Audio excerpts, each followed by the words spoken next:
नमस्कार। नमस्ते प्रभु।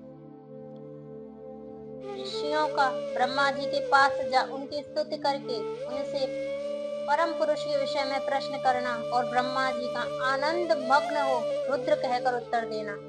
सूत जी कहते हैं, महर्षि, पहले अनेक कल्पों के बारंबार बीतने पर सुदीर्घ काल के पश्चाताप जब यह वर्तमान कल्प उपस्थित हुआ और सृष्टि का कार्य आरंभ हुआ, जब जीविका साधक कर्म, कृषि, गौरक्षा और वाणिज्य की प्रतिष्ठा हुई तथा प्रजा वर्ग के लोग सहज सजग एवं सचेत हो गए, तब 6 कुलों में उत्पन्न हुए महर्षियों में परस्पर बहस छिड़ गई, यह परम ब्रह्म है या नहीं है। इस प्रकार उनमें महान विवाद होने लगा, किंतु परम तत्व का निरूपण अत्यंत कठिन होने के कारण उस समय वहां कुछ निश्चय न हो सका।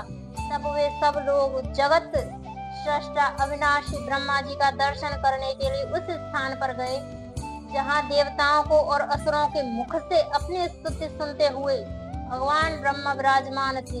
देवताओं और दानवों से भरे हुए सुंदर रमणीय मेरु शिखर पर जहाँ सिद्ध और चारण परस्पर बातचीत करते हैं, यक्ष और गंधर्व सदा रहते हैं, विहंगों के समुदाय कलवर रहते हैं, मणि और मूंगे जिसकी शोभा बढ़ाते हैं तथा निकुंज कंदराएं, छोटी गुफाएं और अनेक निर्झर जिसे सुशोभित करते हैं। एक ब्रह्मावन नाम से प्रसिद्ध वन है, उसमें नाना प्रकार के वन्य पशु भरे हुए हैं। उसकी लंबाई 100 योजन और चौड़ाई 10 योजन की है। उसके भीतर एक रमणीय सरोवर है जो सुस्वाद निर्मल जल से भरा हुआ रहता है। वहाँ के रमणीय पुष्पित वृक्षों पर मतवाले भौरे छाए रहते हैं। उस वन में एक मनोहर एवं विशाल नगर है जो प्रातः काल के सूर्य के भांति प्रकाशित होता रहता है। वहाँ दुर्धर्ष शक्ति से युक्त बलाभिमानी दैत्य, दानव तथा राक्षसों का निवास है।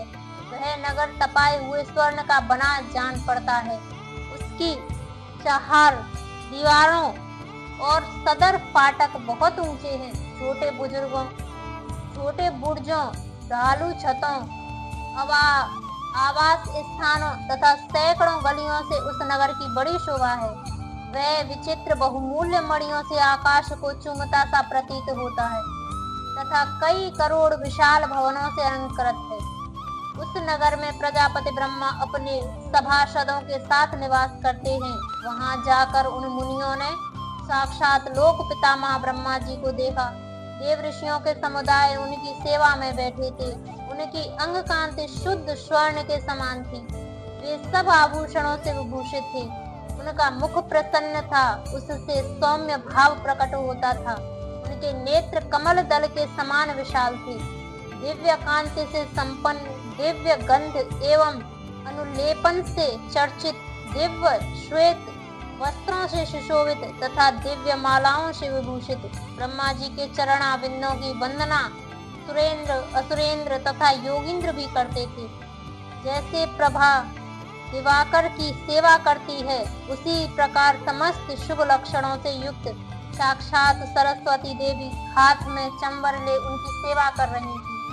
इससे उनकी बड़ी शोभा हो रही थी। ब्रह्मा जी का दर्शन करके उन्हें सभी महर्षियों के मुख और नेत्र खिल उठे।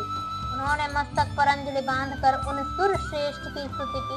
ऋषि बोली, संसार की सृष्टि, पालन और संहार हेतु 3 रूप धारण करने वाले आप पुराण पुरुष परमात्मा ब्रह्मा को नमस्कार है।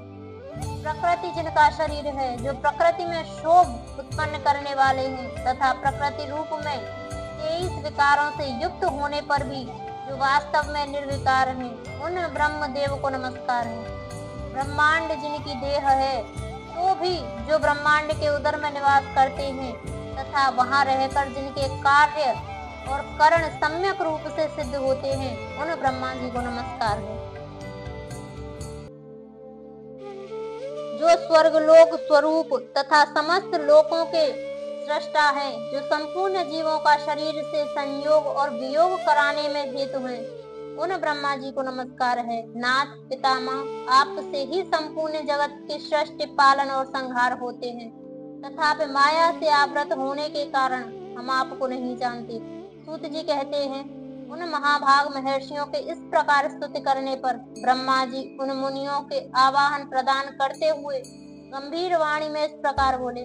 ब्रह्मा जी ने कहा, महान सत्व गुण से संपन्न महाभाग महातेजस्वी महर्षियों, तुम सब लोग एक साथ यहाँ किस लिए आए हो? ब्रह्मा जी के इस प्रकार पूछने पर ब्रह्मवेत्ताओं में श्रेष्ठ उन सभी मुनियों ने हाथ जोड़ विनय भरी वाणी में कहा। मुनि बोले, भगवान, हम लोग अज्ञान के महान अंधकार से आवृत हो खिन्न हो रहे हैं। परस्पर विवाद करते हुए हमें परम तत्व का साक्षात्कार नहीं हो रहा है। आप संपूर्ण जगत के धारण पोषण करने वाले तथा समस्त कारणों के भी कारण हैं नाथ। यहाँ कोई ऐसी वस्तु नहीं है जो आपको विदित ना हो। कौन ऐसा पुरुष है जो संपूर्ण जीवों से पुरातन, अंतर्यामी, उत्कृष्ट, विशुद्ध, परिपूर्ण एवं सनातन परमेश्वर है? कौन अपने अद्भुत क्रिया कलाप द्वारा सबसे प्रथम संसार की सृष्टि करता है? महाप्राज्ञ, हमारे इस संदेह का निवारण करने के लिए आप हमें परमार्थ तत्व का उपदेश दें। मुनियों के इस प्रकार पूछने पर ब्रह्मा जी के नेत्र आश्चर्य से खिल उठे। वे देवताओं, दानवों और मुनियों के निकट खड़े हो गए और चिरकाल तक ध्यान मग्न हो रुद्र ऐसा कहते हुए आनंद विभोर हो गए। उनका सारा शरीर पुलकित हो उठा और वे हाथ जोड़कर बोले,